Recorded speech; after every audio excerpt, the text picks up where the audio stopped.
कहते हैं कि जब ओल्ड एज आती है तो हर इंसान की खूबसूरती अपने टाइम में जितना भी खूबसूरत रहा हो घट जाती है। प्लांट्स की भी घटती है। जिस तरह से आप देख सकते हैं ये पर्पल हार्ट है और ये अपने टाइम में खूबसूरत था, लेकिन अब इसकी कंडीशन ख़राब हो चुकी है। तो इंसान तो अपने बुढ़ापे को ना रोक सकता है और ना खूबसूरती को वापस ला सकता है, लेकिन प्लांट्स की पौधों की खूबसूरती को आप खूबसूरती के साथ वापस ला सकते हैं। तो चलिए फिर इसको बहुत अच्छा सा बनाते हैं। अस्सलाम वालेकुम friends, welcome to my channel Shabnoor Ali. Purple heart ये फ्लावरिंग प्लांट होता है और नर्मेंटल प्लांट होता है, और अपने फोलिएज की वजह से हम सब इसको अपने गार्डन में लगाते हैं, क्योंकि एक जो फूलों की कमी होती है वो ये प्लांट पूरी कर देता है।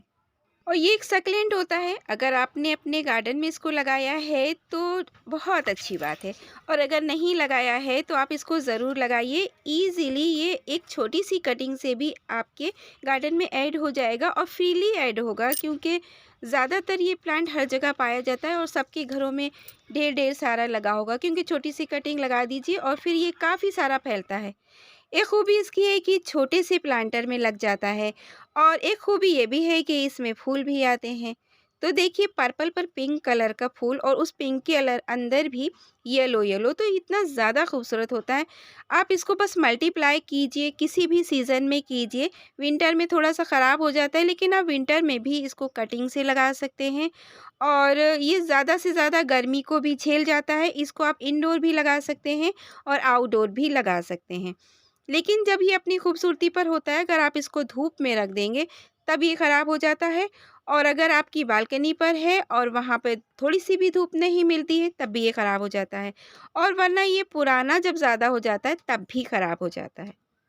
लेकिन इसके ख़राब होने से डरना नहीं है, उतनी ईज़िली मल्टीप्लाई भी तो हो जाता है। तो ये जिस प्लांटर में लगा था, मैंने बस ऐसे ही मिट्टी भरी थी, और टूटे-फूटे से प्लांटर में पहले भी इतना मज़बूत नहीं था, फिर वक़्त के साथ-साथ ये टूटता चला गया। तो अब मैं इसको हटा ही देती हूँ, अब ये कोई काम का नहीं है। और इस मिट्टी को हम फिर से यूज़ कर सकते हैं, तो इसकी मिट्टी को हम बनाकर तैयार करके छोड़ देंगे, और थोड़ी-सी जो हमने पहले से मिट्टी तैयार कर रखी होगी, उसको इसमें मिलाकर और इसको भी तैयार करने के बाद हम फिर से रीग्रो करेंगे पर्पल हार्ट को, क्योंकि ये बहुत खूबसूरत प्लांट होता है। मैं किस तरह से मिट्टी को तैयार करती हूँ, ये मैं ज़्यादातर वीडियोज़ में आपके साथ शेयर करती हूँ, क्योंकि मैं बार-बार मिट्टी को बनाती हूँ। तो देखिए, ये है राख, जिसको मैंने घर में ही बनाया हुआ था, कोयले, लकड़ी, पेपर को जलाकर। तो ये अब मेरे बहुत काम आती है, और ये फंगीसाइड है और साथ में पोटेशियम का, कार्बन का सोर्स है।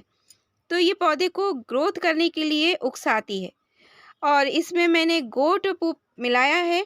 आपके पास जो भी खाद हो वो आप मिलाइए, जो अवेलेबल होती वही तो इंसान मिलाएगा। बार बार क्यों खरीदेगा, क्यों खर्च करेगा? अगर अवेलेबल है तो मिला दीजिए, वरना आगे तो देखा जाएगा, खरीदना भी पड़ सकती है।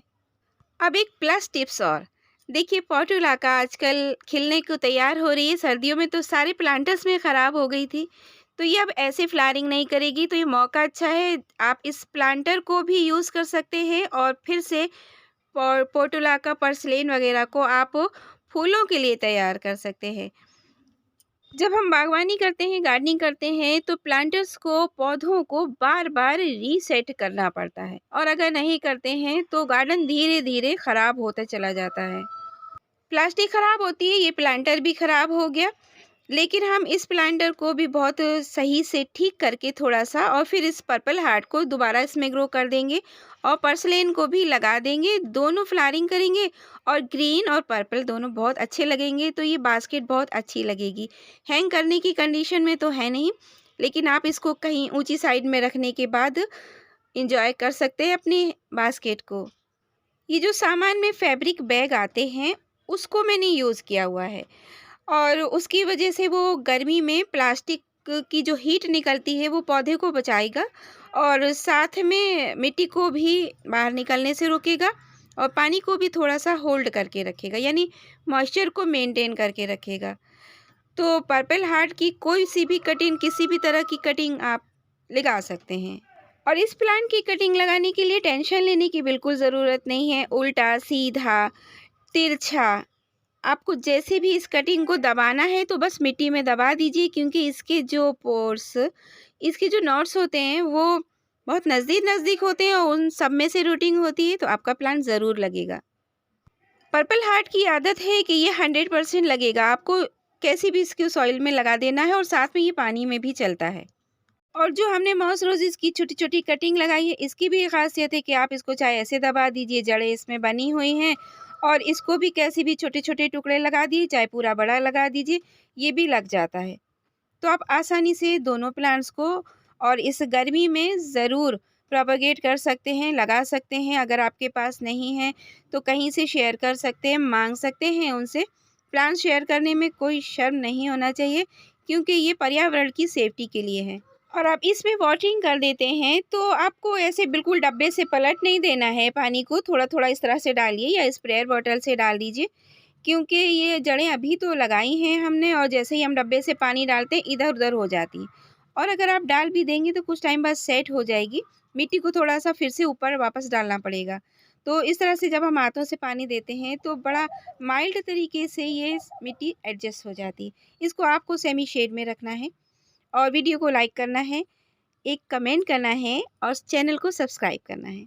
अल्लाह हाफ़िज़।